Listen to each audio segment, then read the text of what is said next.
Hello everyone. Time for more IRL lore with me again, Segovax. We pick back up roughly where we ended the tale of anthropogenesis, with Atrahashish and the biblical narrative. We will, again, be utilizing several sources to get the full picture, the first of which is called Ea and Atrahashish, which seems to be a companion text to the Atrahashish epic, providing more detail, which comes to us from the Library of Ashurbanipal. I don't have a link for this one, so I'll have each page I'm reading from cuneiform parallels on screen for about 5 seconds each at the end of the video if you want to check. Same for another text I'll be citing later as well. They're pretty cool in that they include a transliteration of the original, so I recommend you check them out. Okay, let's rock. When the second year came, there began lacuna. When the third year came, the people revolted against their lacuna. When the fourth year came, lacuna. Their cities were reduced to straits. Their broad lacuna became narrow. The people wandered in the street downcast. When the fifth year came, a daughter looks for the entering of the mother. The mother opens not the door to her daughter. The balances of the mother the daughter watches. The balances of the daughter the mother watches. When the sixth year came, they prepared the daughter for a repast. They prepared the child for food. Full was lacuna. One house devoured another. Line 38 here says, like ? Their faces were veiled. I think that denotes an illegible or untranslatable, uncertain character. The people lived with bated breath. They took a message, lacuna. They entered lacuna. Column 2. Above, Adad diminished his reign. Below, it was restrained, so that the stream rose not in the sources. The field diminished its produce. The bosom of Nisaba changed. By night the fields were white. The white plain bore salt. The plant came not forth. The lambs fattened not. Calamity was placed upon men. The womb was closed. No child came forth. Lacuna of an entire line. When the second year came, there began. When the third year came, the people revolted against their lacuna. When the fourth year came, their cities were reduced to straits. Their broad lacuna became narrow. The people wandered in the street downcast. Again, it repeats the formula of hard times and child cannibalism. Then, line 53, the wise Atrahasis, the man, to Ea his lord, in his thought turned. He speaks with his God, but his lord Ea speaks not with him. Then he went out to the door of his God. By the river he set up his couch. The rest of this passage is lost to a lacuna. Column 3. By their clamor he, Enlil, was troubled. On account of their lacuna, Enlil had held his assembly. In this text, Enlil is rendered as Elil. And said to the gods his children, the clamor of men disturbs me. Because of their clamor I am troubled. On account of their lacuna gives me no heed. Lacuna, let chill come. Quickly, let pestilence make an end to their clamor. Like a tempest shall rise against them. Illness, headache, chill, calamity. Then, lacuna, and chill began. Quickly did the pestilence make an end to their clamor. Like a tempest rose against them. Illness, headache, chill, calamity. The wise Atrahasis, the man, to Ea his lord, in his thought turned. He speaks with his God. His lord, Ea, speaks with him. Atrahasis opened his mouth. He spoke to Ea, his lord. O Lord, Ea, men are in trouble. Thy anger consumes the land. O my lord, men lament, lacuna, thy lacuna consumes the land. The anger of the gods consumes the land. O Lord, thou who hast created us, let illness, headache, chills, calamity cease. Ea opened his mouth and spake. He said to Atrahasis, lacuna, confusion has ceased in the land. Lacuna, pray to your goddess. Several lines badly broken. Enlil held his assembly. He spoke to the gods his children. Lacuna, do nothing for them. Their sins have not been diminished. They are more numerous than before. By their clamor I am troubled. On account of their lacuna I give no heed. They shall be cut off, for the people the lacuna.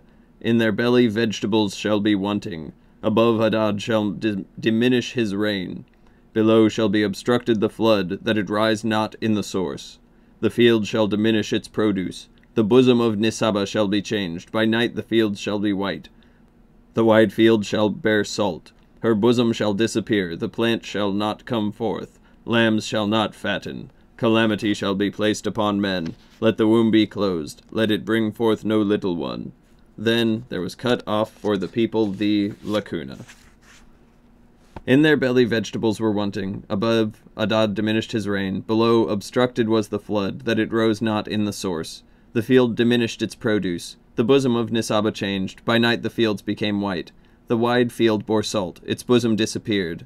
Plants came not forth. Lambs fattened not. Calamity was placed upon men.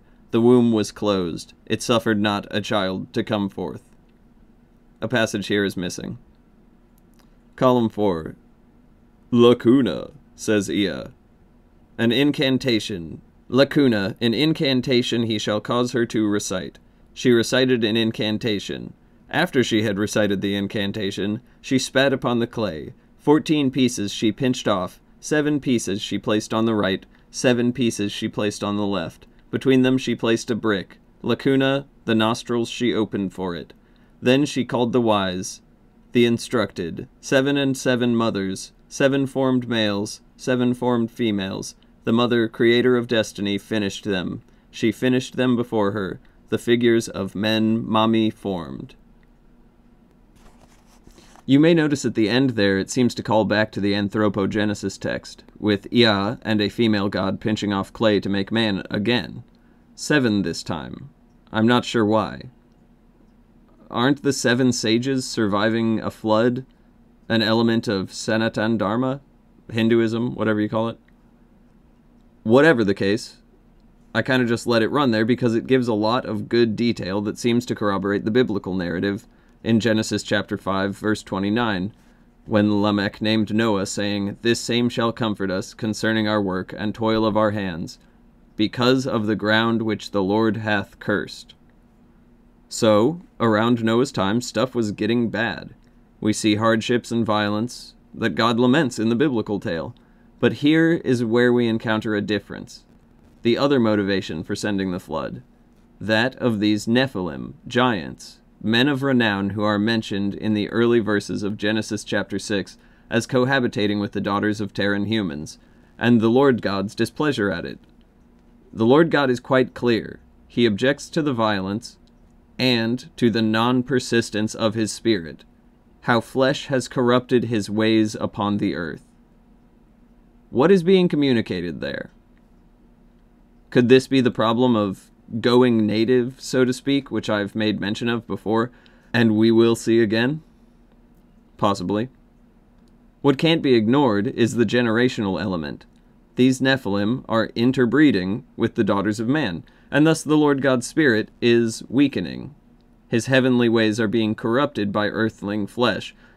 Much like the mark of Cain persisting for 7 generations, whatever is being discussed here must similarly pertain to the genes, or rather, genes, the stuff passed on and recombined in human reproduction. Sorry, I'm not sure why I gumped out there for a second.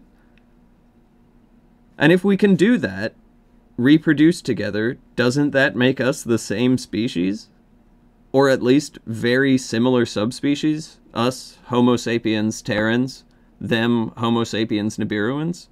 Are we them colonizing this planet?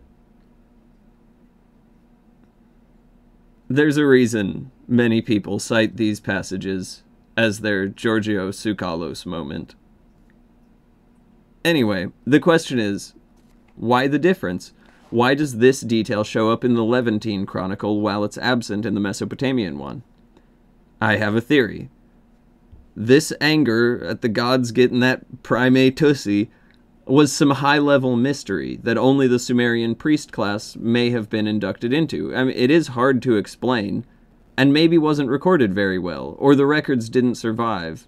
And with all those old learned Sumerian priests having died hundreds of years ago, there was no one to explain it to the Babylonian transcribers or the Assyrian chroniclers. But remember, not all of that Sumerian priest class was wiped out. We know of at least one member that was told to depart before the collapse. Abram, later known as Abraham, could have borne this knowledge into the West to pass it into the Hebrew tradition, and thus we now see it here, in Genesis. Just my speculation.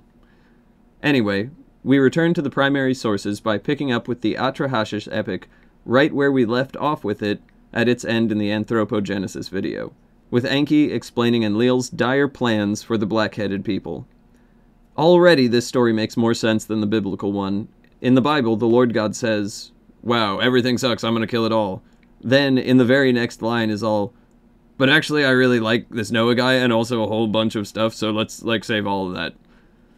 In the Sumerian account, it's two different gods with conflicting motivations. Enki wanting to save his offspring, the Terrans, while Enlil wanted to wipe them out, rather than one schizophrenic god doing both. Enki informs Atrahasis of what to do, pretending he is explaining it to the reed wall separating them, and it's just coincidence that Atrahasis overhears. I guess that's how he's going to sell it. Pretty comical to me. Truly wisest among the gods. Here we go. Enlil commanded an evil deed against the people. Atrahasis made ready to speak, and said to his lord, "Make me know the meaning of the dream. Let me know, that I may look for its consequence." Enki made ready to speak, and said to his servant, "You might say, am I to be looking out while in the bedroom? Do you pay attention to the message that I speak for you? Wall, listen to me. Reed wall, pay attention to my words. Flee the house, build a boat, forsake possessions, and save life. The boat which you build, lacuna be equal. Lacuna of 2 lines. Roof her over like the depth, so that the sun shall not see inside her. Let her be roofed over fore and aft. The gear should be very strong. The pitch should be firm, and so give the boat strength." Sounds almost like he's describing, if not a submarine, like a semi-submersible. Should be totally roofed over. Kind of a cool image. "I will shower down upon you later, a windfall of birds, a spate of fishes." He opened the water clock and filled it. He told it of the coming of the 7-day deluge. Atrahasis received the command. He assembled the elders at his gate. Atrahasis made ready to speak, and said to the elders, "My God does not agree with your God. Enki and Enlil are constantly angry with each other. They have expelled me from the land. Since I have always reverenced Enki, he told me this: I cannot live in Lacuna, nor can I set my feet on the earth of Enlil. I will dwell with my God in the depths. This he told me, Lacuna." I find this pretty interesting. The open acknowledgement of seeming political discord between Enlil and Enki. Not their worshippers. The gods themselves are angry at each other. I want to highlight this distinction in the way that the ancients viewed their gods, not as an abstract will, but a physical guy with personal convictions. Not, say, as a metaphysical force that can pervade one side or another in battle, but as a combatant physically present on the field. I think the abstract view is pretty clearly a coping mechanism for Kali Yuga, to explain the current absence of the gods described in these ancient tales. You see it less the further back you go, and more the more modern you go. And it's almost entirely absent as a concept pre-Bronze Age collapse. You can decide for yourself what you think about why, but please hear me out before making up your mind. The elders, Lacuna. The carpenter carried his axe, the reed worker carried his stone, the rich man carried the pitch, the poor man brought the materials needed. Lacuna of about 15 lines, the word Atrahasis can be discerned. Bringing Lacuna. Whatever he had, Lacuna. Whatever he had, Lacuna. Pure animals he slaughtered, cattle, Lacuna. Fat animals he killed, sheep, Lacuna. He chose and brought on board. The birds flying in the heavens, the cattle and the Lacuna of the cattle god. The creatures of the steppe, Lacuna he brought on board. Lacuna of a full line. He invited his people, Lacuna to feast. Lacuna his family was brought on board. While one was eating, and another was drinking, he went in and out. He could not sit, he could not kneel, for his heart was broken. He was retching gall. The outlook of the weather changed. Hadad began to roar in the clouds. The god, they heard his clamor. He brought pitch to seal his door. By the time he had bolted the door, Adad was roaring in the clouds. The winds were furious as he set forth. He cut the mooring rope and released the boat. Lacuna, the storm, Lacuna, were yoked. Anzu rent the sky with his talons, he, Lacuna, the land, and broke its clamor like a pot. Lacuna, the flood came forth. Its power came upon the people like a battle. One person could not see another. They could not recognize each other in the catastrophe. The deluge bellowed like a bull. The wind resounded like a screaming eagle. The darkness was dense. The sun was gone. Lacuna like flies. The clamor of the deluge.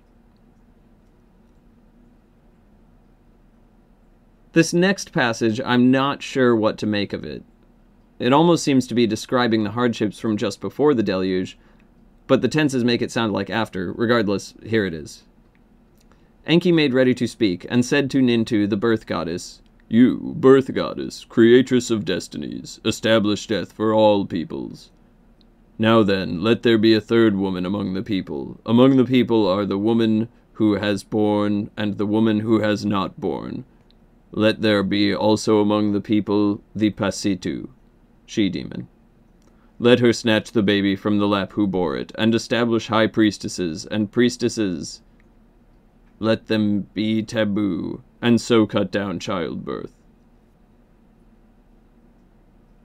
So there ends the Atrahasis epic. It becomes badly fragmented towards the end, though still recognizable, and clearly relating pretty much the same events as in the Bible. Thankfully, we have another text we can compare it to, with which to fill in the blanks. That being the so-called Babylonian flood story, which is the account that appears in Gilgamesh. Here, the flood survivor is called Utnapishtim.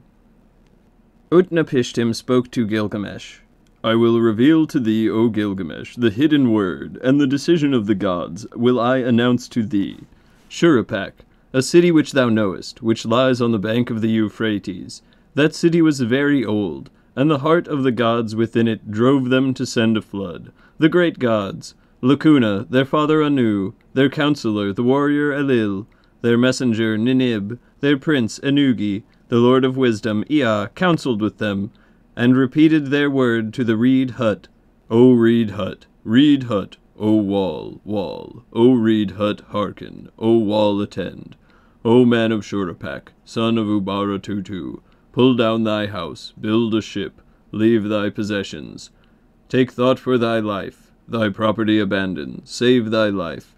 Bring living seed of every kind into the ship that thou shalt build. So shall be the measure of its dimensions. Thus shall correspond its breadth and height. Lacuna the ocean, cover it with a roof. I understood it, and spake to Ea, my lord. Lacuna, my lord, as thou hast commanded, I will observe, and I will execute it. But what shall I say to the city, the people, and the elders? Ea opened his mouth and spake. He said unto me, his servant, Thou shalt say unto them, Because Enlil hates me. No longer may I dwell in your city, nor remain on Enlil's earth. Into the ocean I must fare, with Ea, my lord, to dwell.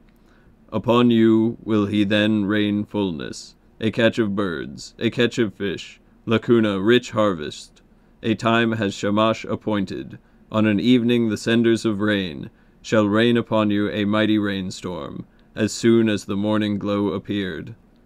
About 10 lines broken. The strong one, Lacuna, brought what was necessary. On the 5th day I set up its form. So you can see here the parallels to the Atrahasis stories, both Ea and Atrahasis, and the Atrahasis epic. God, I hate saying that word.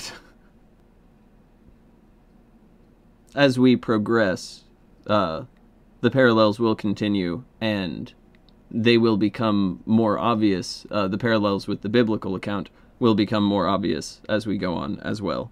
Column 2. In its plan, 120 cubits high on each side of its side walls. By 120 cubits it corresponded on each edge of the roof. I laid down its hull, I enclosed it, I built in 6 stories. I divided it outside in 7 parts. Its interior I divided into 9 parts. Water plugs I fastened within it. I prepared a rudder, and laid down what was necessary. 3 sars of bitumen I poured over the outside. 3 sars of bitumen I poured over the inside. 3 sars of oil the stevedores brought up, besides a sar of oil which men use as a libation. The shipbuilders stowed away 2 sars of oil. For the people I slaughtered bullocks. I slew lambs daily. Of must, beer, oil, and wine I gave the people to drink like water from the river. At festival I made like the days of the feast of Akitu. I opened a box of ointment. I put ointment in my hand. At the rising of the great Shamash the ship was finished. Lacuna was hard. Lacuna above and below. Lacuna 2/3. With all that I had, I filled it, the ship. With all that I had of silver, I filled it. With all that I had of gold, I filled it.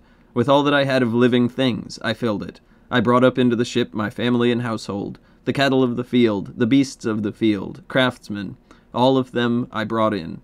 A fixed time had Shamash appointed, saying, When the sender of rain sends a heavy rain in the evening, then enter into the ship and close thy door. The appointed time came near. The senders of the rain in the evening sent heavy rain. The appearance of the weather I observed. I feared to behold the weather. I entered the ship and closed the door. To the ship's master, to Puzur Amuri, the sailor, I entrusted the building with its goods. When the first flush of dawn appeared, there came up from the horizon a black cloud. Hadad thundered within it, while Nebu and Sharu, Marduk, went before. They go as messengers over mountain and valley. Nergal tore away the foundations. Ninib advances, the storm he makes to descend. The Anunnaki lifted up their torches. With their brightness they light up the land. Hadad's storm reached unto heaven. All light was turned into darkness. It flooded the land like Lacuna. One day the deluge, Lacuna. So, Utnapishtim is prepared thanks to Enki's warning, and is on the lookout for the sign. Then it comes, a huge black cloud, along with the great gods and all the Anunnaki, lifting up their torches, climbing up to heaven. Up next, we have a more full description of the calamity, seeming to echo the syntax of the Atrahashish texts, which should be obvious initially. As the text progresses, however, the biblical parallels will become overwhelming. Keep an eye out.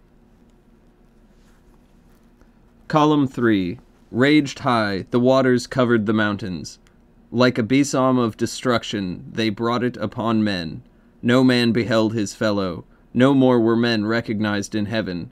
The gods feared the deluge. They drew back. They climbed up to the heaven of Anu. The gods crouched like a dog. They cowered by the walls. Ishtar cried like a woman in travail. Loudly cried the queen of the gods with her beautiful voice. The former time is turned into clay. Since I commanded evil in the assembly of the gods, because I commanded evil in the assembly of the gods for the destruction of my people, I commanded battle. I alone bore my people, and now like the spawn of fish they fill the sea. The gods of the Anunnaki the gods of the Anunnaki wept with her. The gods sat, bowed and weeping. Covered were their lips, Lacuna. 6 days and 6 nights blew the wind, the deluge and the tempest overwhelmed the land. When the 7th day drew nigh, the tempest spent itself in the battle, which it had fought like an army. Then rested the sea. The storm fell asleep. The flood ceased. I looked upon the sea. There was silence come, and all mankind was turned to clay. Like a roof, the plain lay level.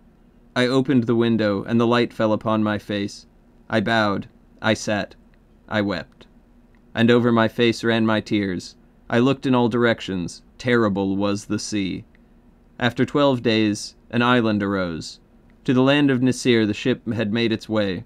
The mount of Nisir held it fast, that it moved not. 1 day, a 2nd day, did the mount of Nisir hold it, that it moved not. It repeats that formula for a 3rd day, a 4th day, a 5th day, and a 6th day. When the 7th day approached, I sent forth a dove, and let her go. The dove flew away, and came back, for there was no resting place, and she returned. I sent forth a swallow, and let her go. The swallow flew away, and came back, for there was no resting place, and she returned. I sent forth a raven, and let her go. The raven flew away. She saw the abatement of the waters. She drew near. She waited. She croaked. And she came not back. Then I sent everything forth. To the four quarters of heaven I offered sacrifice. I made a libation upon the mountain's peak. By sevens I set out the sacrificial vessels. Beneath them I heaped up reed and cedar wood and myrtle. The gods smelt the savor. The gods smelt the sweet savor. The gods gathered like flies over the sacrificer. When at last the lady of the gods drew near. Column 4. She raised the great jewel which Anu, according to her wishes, had made. O ye gods here, even as I shall not forget the jewel of my neck. Upon these days shall I think. I shall never forget them. Let the gods come to the offering. But let Elil not come to the offering, for he took not counsel, and sent the deluge, and my people he gave to destruction. When at last Elil drew near, he saw the ship. Then was Elil wroth. He was filled with anger against the gods the Igigi. Who then has escaped with life? No man must live in the destruction. Then Ninib opened his mouth and spake. He said to the warrior Enlil, Who but Ea can plan aught? And Ea knoweth every matter. Ea opened his mouth and spake. He spake to the warrior Elil, Thou wise among gods, warrior Enlil, why couldst thou without thought send a flood?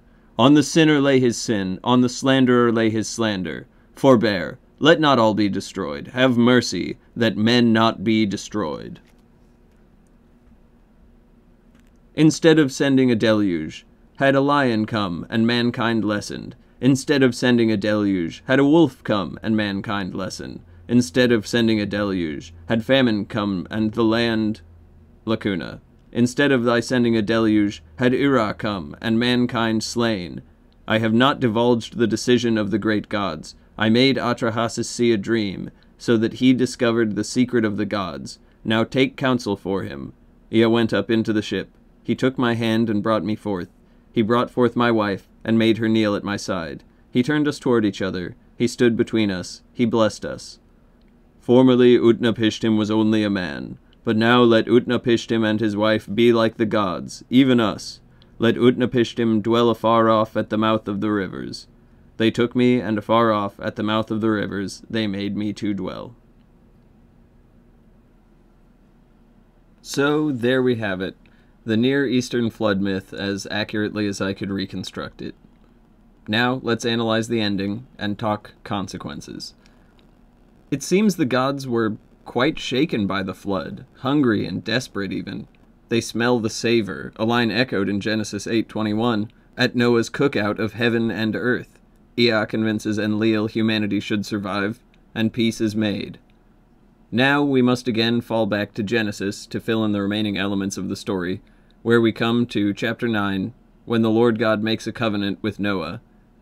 As long as no one engages in cannibalism, Terrans can have lordship over Earth. Or maybe more like middle management, but regardless, a greater degree of autonomy under the Lofty One's direction. And for the Lord's part, this works out. The mess is cleaned up by the flood, and with a tighter hold on Lofty and Terran Congress, they can prevent a similar situation in the future. So, in being granted kingship, now the Terrans can self-govern instead of needing direct involvement of physically present stewards, which presented its own problems, as we have just seen. So the slate is wiped clean, and this is the new status quo, and would remain so for about 10,000 years. The Neolithic Revolution would be occurring right around after these events in Genesis 9, with its massive leap from apparent nothing all the way to the foundations of agriculture, animal husbandry, literacy, and social organization upon which our society still rests today. A leap which occurred over the relatively insanely short time frame of about 2,000 to 4,000 years. These inventions, and the transition from hunter-gatherer to sedentary and urban, was so remarkably fast as to only be rivaled by the rapidity of the modern rise of our mechanized society. And I think this is the last time Enlil and Enki are mentioned as physically present in events on Earth, and they seem to have bounced out after this. I say because for that entire subsequent 10,000 year period from between roughly 12,000 to 2000 BC, i.e. the rise and fall of Sumeria, even back then, these were the old gods. They're important due to their involvement in major events and progenitor status. Maybe they even still come around sometimes, but the day-to-day gods of Sumerian times seem to be their kids, Inanna, Marduk, Ninurta, third or even fourth generation gods, and the relationship seems to accordingly shift, where Anu would speak to his sons, Ea and Enlil, from the high heavens back during the start of Earth mission. Now Ea and Enlil have ascended, and in turn counsel their offspring from on high during these Ramayana sort of times, journey to the west type events, like the sort of islands Sinbad might visit, place that the world after the deluge seemed to be. Anyways, that's all I've got for you. Thanks for listening. Remember to like, comment, subscribe, and share. Support me over on Patreon or at my website, churchoftransphobia.com. Peace.